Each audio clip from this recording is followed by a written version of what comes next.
Unbox 21 is a project that looks at gaming as a tool for teaching young people 21st century skills. So it literally is unboxing 21st century skills using digital games.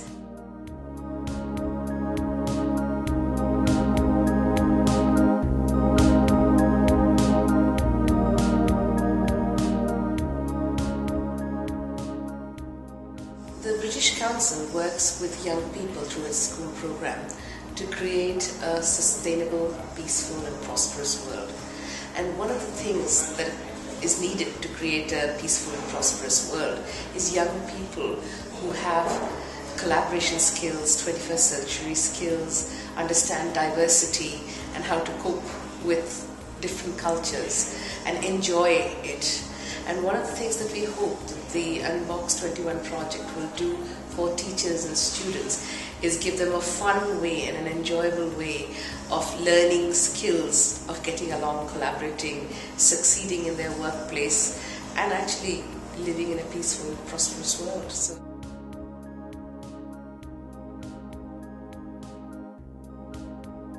when we conceptualized the project at the beginning phase, we were very conscious that we were working in a sphere in which, though there has been some work, there has not been a lot of work done. And the teaching community is naturally suspicious of games and children having fun during learning. So that's where the idea all started from. And so we went to the NCERT, which is the National Council of Education, Research and Training in India. It's the apex body in research and training and education.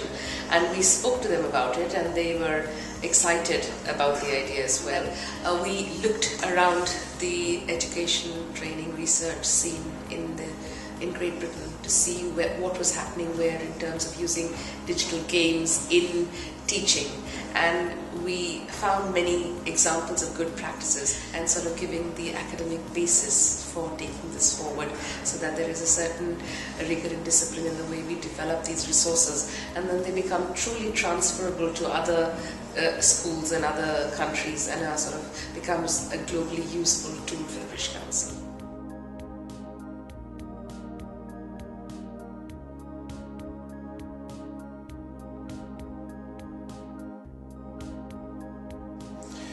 In India, we have a wide variety of schools. We have 220 million students in primary education and 90 million in secondary education. We have a wide gamut of schools, right from the topmost, which would compete with the best in the world in producing the best students, and also a large majority of schools which do not have access even to the internet. So we would like to take these schools which are at the bottom to reach somewhere in the middle and raise their standards.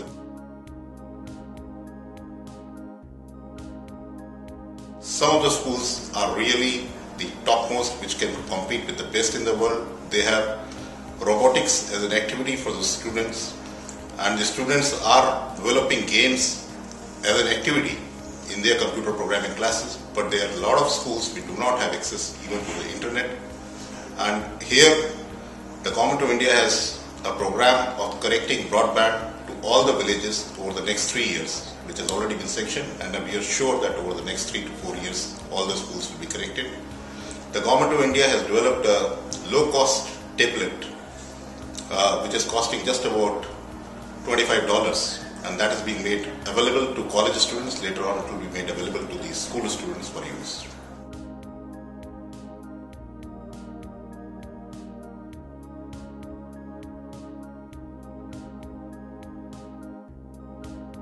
We have to be careful not to suggest that what's happened before isn't valid and still doesn't have currency in terms of how we can take learners forward and develop skills development.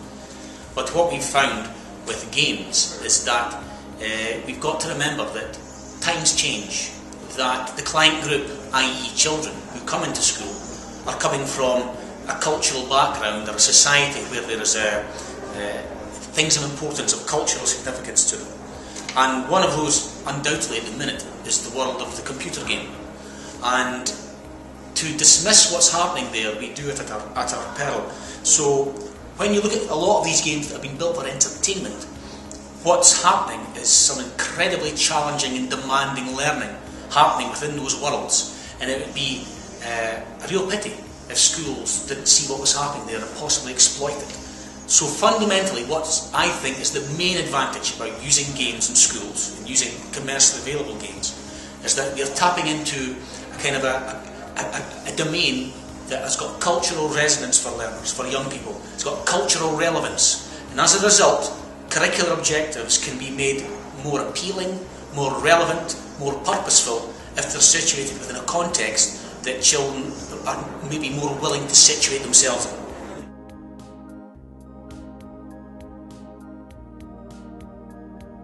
I think that what we're looking to happen with teachers is that they open up their perceptions, they open up themselves to change, open up themselves to using contexts and the resources that may be out with their skill set, or out with their previous experiences.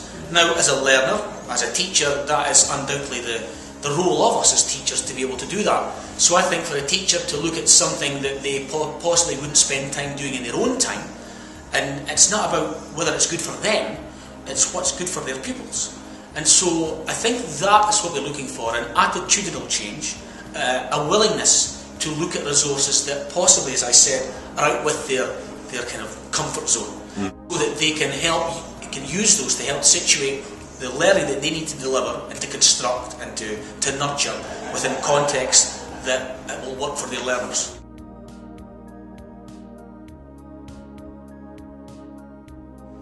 In relation to this idea of curriculum transaction, how do we get children switched on to learning? How do we get them interested in the curricular objectives that the teachers plan for? How can we get them giving their best and getting lost in learning? That is fundamentally one big question for teachers. And I've been advocating, when I was a student, I learned all about creating context for learning. Because I really believe that when you're a young learner in particular, that the abstract is difficult to grasp with. But if you can create a kind of a collaborative storyline or a process of inquiry through which children can hang their existing knowledge on this new framework, this new context that allows them to work together with other children or the teacher to take things forward, well, I think that kind of approach really works well. Now, if you look at many of the games that are available that children play with when they go home and they choose to play with for Xbox, PlayStation and Nintendo consoles, many of them have an underpinning narrative. An underpinning narrative and something that drives their willingness to participate and to improve and to get better and to compete within these worlds. If the teacher is able to then create a context that emanates out of the game, and the game becomes what I've called a contextual hub, this idea of the central focus around which the curricular objectives can be hung and can be positioned and situated, which allows the student to get lost in learning and take things forward. I think that is a really positive way in which games can enable what might be called curriculum transaction.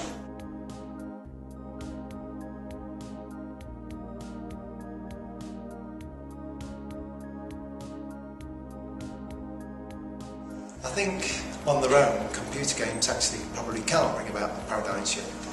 It's a case of kind of harnessing these new technologies, but also thinking about how these new technologies are part of other people's digital culture, and also how the technology can change dispositions towards learning.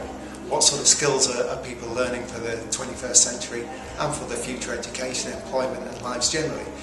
I think what that entails is basically teachers being more open to the kind of skills or funds of knowledge or capitals that learners have anyway, and how they can better use those in the classroom to actually develop more collaborative learning, that actually look at some of the resources that maybe some teachers aren't that familiar with to create new learning practices. I think the key thing is about how the teachers actually mediate the games. Games are often devised with a particular narrative, a particular aim, but actually the educator's role in that is about linking it to subjects, linking it to skills development, and taking it and making it something new in a way. You know, rather than the initial intention, they actually take it and make it part of their pedagogical practice, so that actually it begins to change things. And I think it's only one technology in a range of potential technologies that teachers can use in a kind of toolbox, if you wish. But I guess the main thing is that they have to understand what they're trying to do with it pedagogically. There is a lot of research that suggests that there's been a lot of engagement and motivation around games, but actually some of that's quite short term and sometimes the projects move. So it's about how do you make these things sustainable? How do you share the practice? How do you develop guides for other people? How do you then move on to the next thing? So seeing it as a part of an ongoing action research, professional development approach is key to the paradigm shift. Alone, no paradigm shift will happen.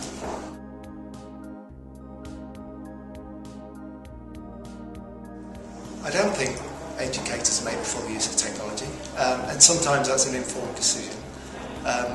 Sometimes it's because of lack of knowledge about what's out there, understandably, and things have worked very well often without the technology. I think the thing is to try and introduce technology to teachers so that they understand how it fits with what they're trying to do in terms of the learning aims and objectives they're trying to achieve, rather than kind of presenting it as something that's very different from what they're doing already. I mean, good teachers actually use any resource, and let's face it, digital technology is a resource. It's not an elixir. It doesn't solve things by itself. It has to be used inventively. It has to be used clearly. It has to be used in the right context and conditions to actually bring about changes in learning. I think actually new technologies could be exploited more, but often some of the barriers are around the kind of structure of education. Sometimes we have lessons that are very short, sometimes we have particular objectives, sometimes we have particular forms of assessment that make the more innovative use of technologies much more difficult.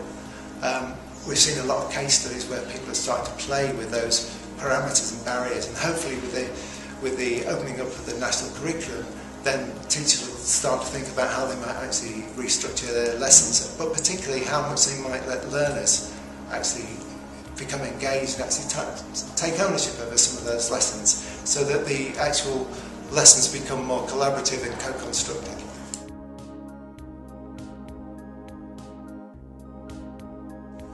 I think first and foremost, for me, other people will have a different perspective, but first and foremost, I think it's how you let learners into the learning conversation around games.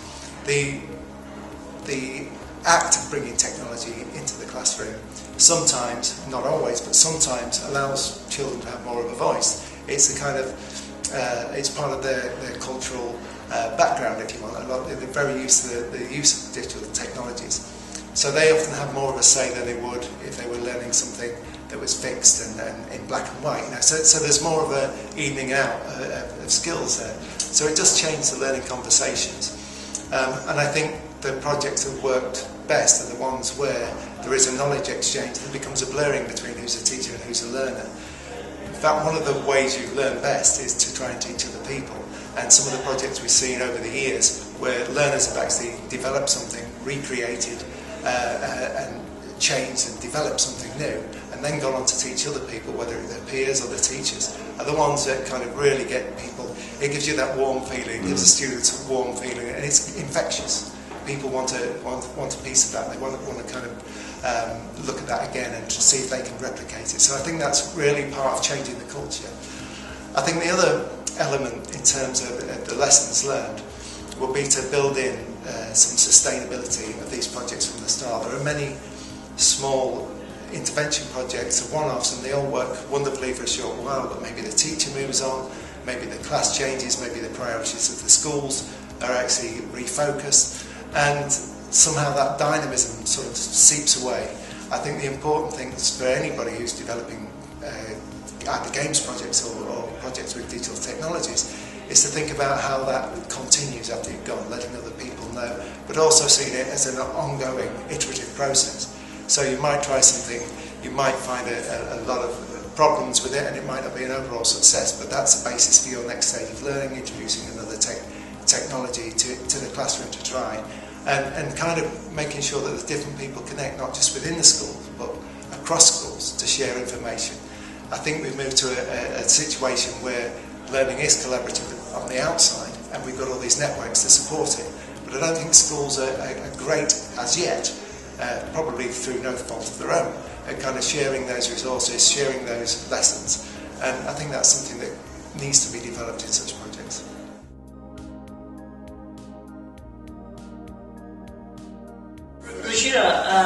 fascinating project, but maybe you can begin by telling us a bit more about what does Unbox 21 stand for. Well, Baldev, like the name suggests, it's literally about unboxing.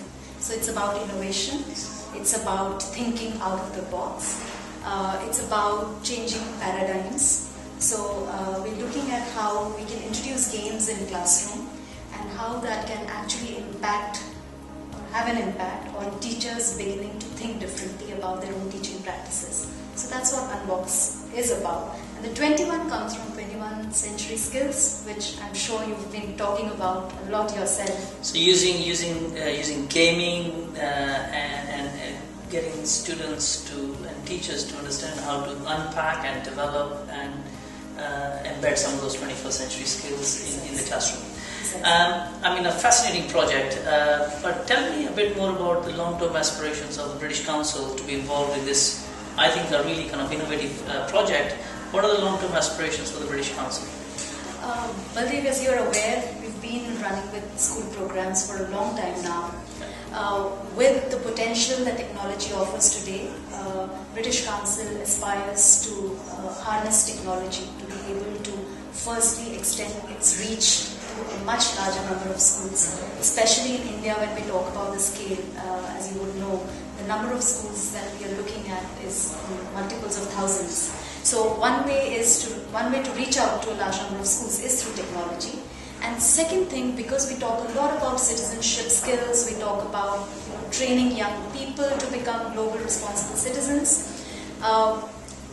What we aspire through this project is to be able to provide a medium which is closest to the students themselves. And what better way than to use games as the trigger point and then be able to see what other innovations this might lead to in the future once a certain group of schools start using this methodology and practicing it.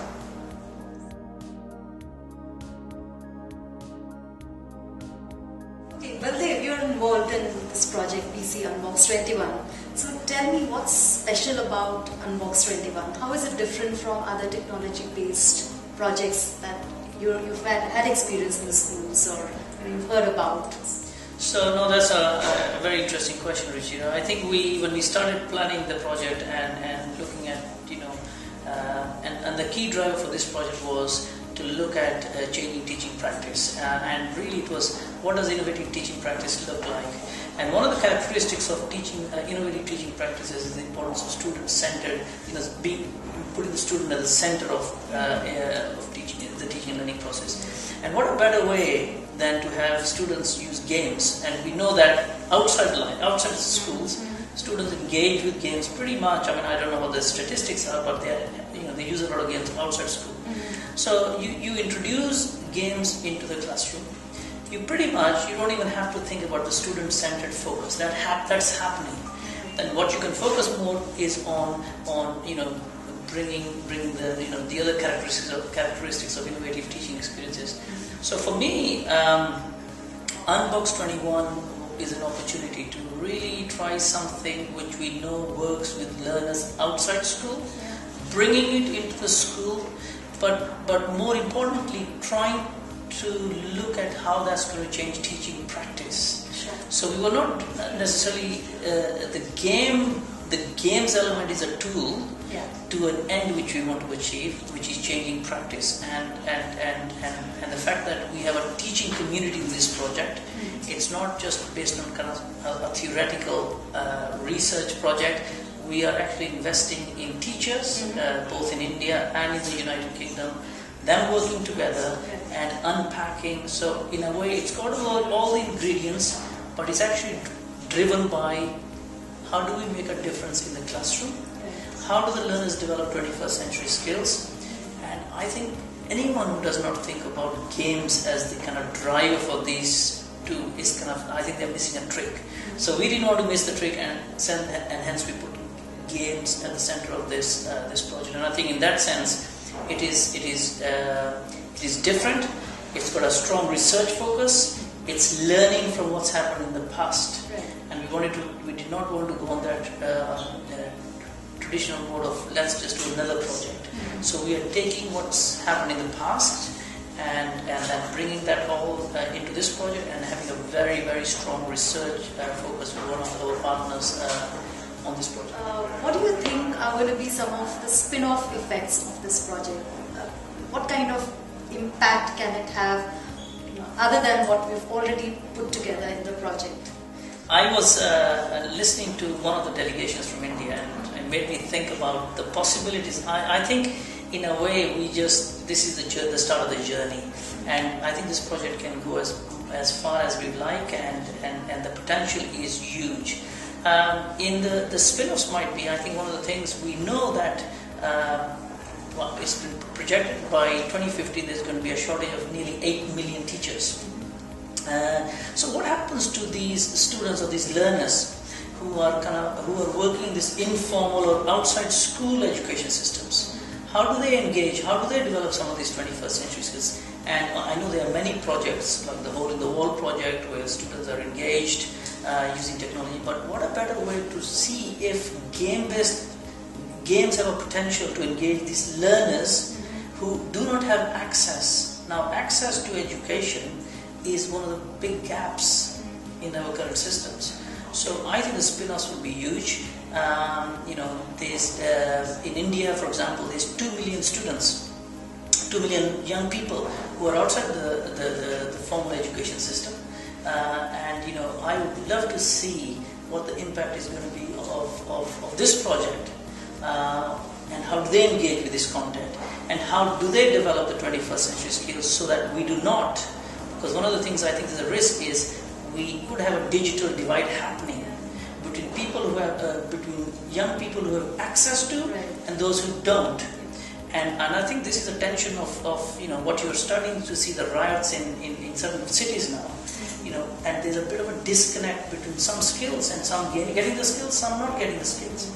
I think the Unbox 21 project offers us a huge opportunity to engage people beyond the formal education sort of systems, and so that's for me that's one element I'm extremely thinking that's got a huge potential, and excited about the possibilities.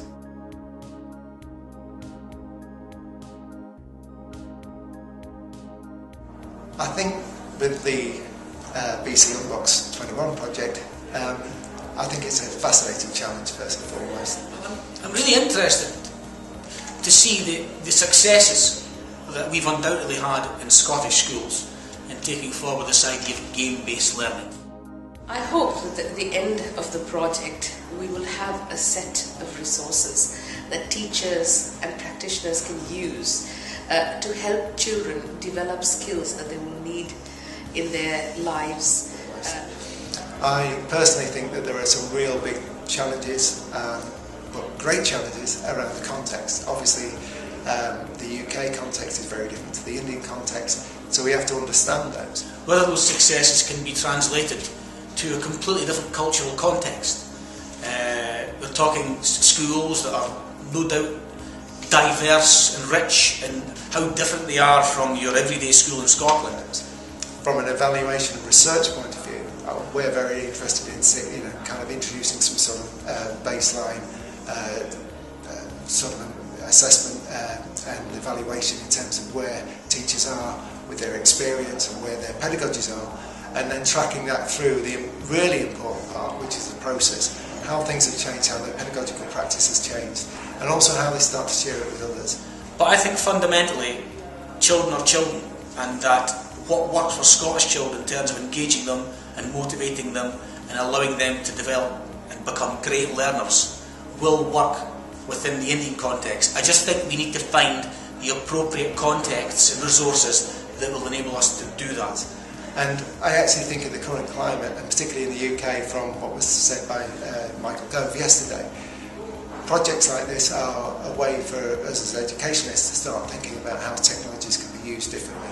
I'm really interested, and I'm really excited about this idea of the work that we started in Scotland back in 2006 being translated to different cultural settings. I think this will be a great case study, and hopefully it will be the start of something bigger as well. I think there are, educational games or even off the shelf games are one tool, that we can use. I think there are thousands of others. Expectations are that it will be a success, and so for me, it's how we can affect this project so that it can be as successful as possible. That these resources will help them enjoy their learning experience. So we emphasize that it must be joyful learning, and we emphasize that what comes out of the project must really give teachers a strong position to be able to lead children. British Council has come up to support the Indian schools to develop games and use of games in the learning process for the 21st century skills, and we wish them the best and we will support them to the extent possible.